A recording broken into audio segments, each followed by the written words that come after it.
નમસ્કાર ખેડૂત મિત્રો, હું નાગડુકિયા વનરાજ એક દરેક ફાર્મિંગ ઝોન ફોર યુટ્યુબ ચેનલમાં આપનું હાર્દિક સ્વાગત કરું છું। ખેડૂત છે તો જીવન છે એ વાત લઈને આજે આપણે એક એવા જ પ્રગતિશીલ ખેડૂતને મળવાના છીએ જેને અવારનવાર અનેક ખેતી કરેલી છે, જે ઓલરાઉન્ડર છે।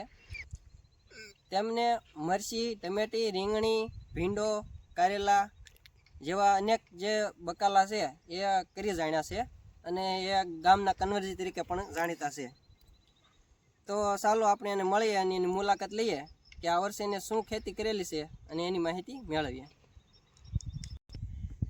તો કલ્પેશભાઈ, અમારા ખેડૂત મિત્રોને તમારો પરિચય આપી દો। મારું નામ પરમાર કલ્પેશ ભૂપતભાઈ છે, ગામ પીપળિયા ઢોરા। બરોબર છે।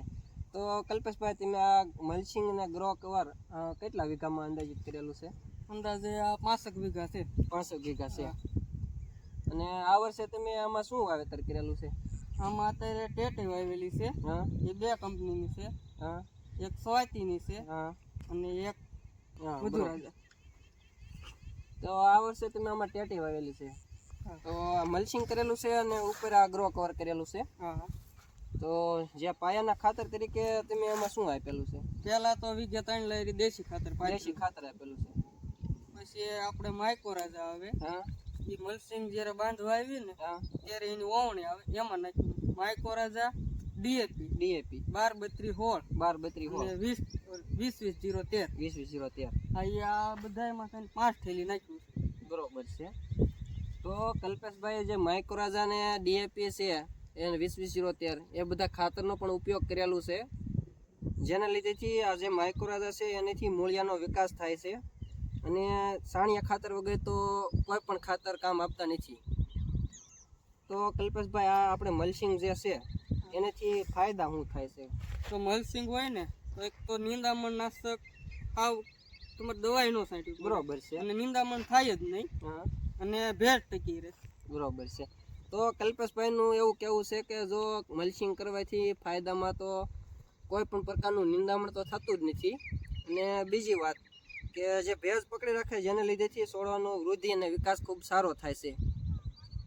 જે આ ગ્રો કવર છે એનાથી શું ફાયદો થશે આપણે? તો ગ્રો કવર લગાવવાથી આને 45 દિવસ લગી આવવાની દવાઈ નહીં છાંટવાની।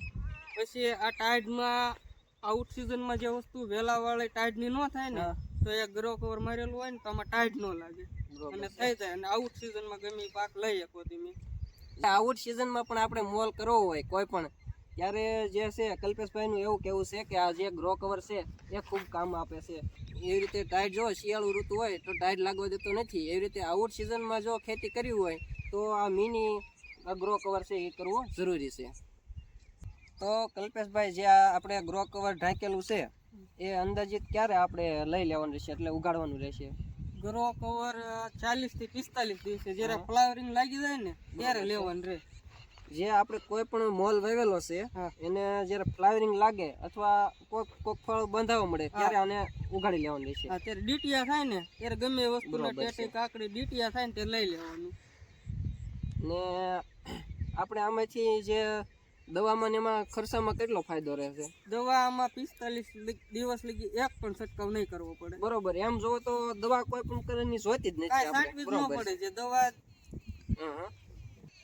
તો કલ્પેશભાઈ, જે આ મલ્ચિંગ ને ગ્રો કવર કરેલું છે એ અંદાજિત વીઘે આપણે ખર્ચ કેટલો થયો હશે? વીઘે 15 થી 20 હજાર રૂપિયા। બરોબર છે, 15 થી 20 હજાર એક વીઘે? એક વીઘાના 15 થી 20 હજાર ગ્રો કવર અને મલ્ચિંગ બે આવી જાય। ડ્રીપ તો હતી મારે છે, ડ્રીપ લેવી હોય તો 2000 બીજા છેડે, બરોબર છે। અને ગ્રો કવર ઉગાડવાનું થાય અને ટેટી થવાની શરૂઆત થઈ જાય અથવા તો તૈયાર થઈ જાય છે ત્યારે બીજો વિડીયો મૂકશું, તો બીજો વિડીયો જોવા માટે અમારી ચેનલ સાથે બન્યા રહો। કલ્પેશભાઈએ મલ્ચિંગ પેપર, ગ્રો કવર તેમજ ટપક સપના એગ્રો જસદણથી મંગાવેલ છે।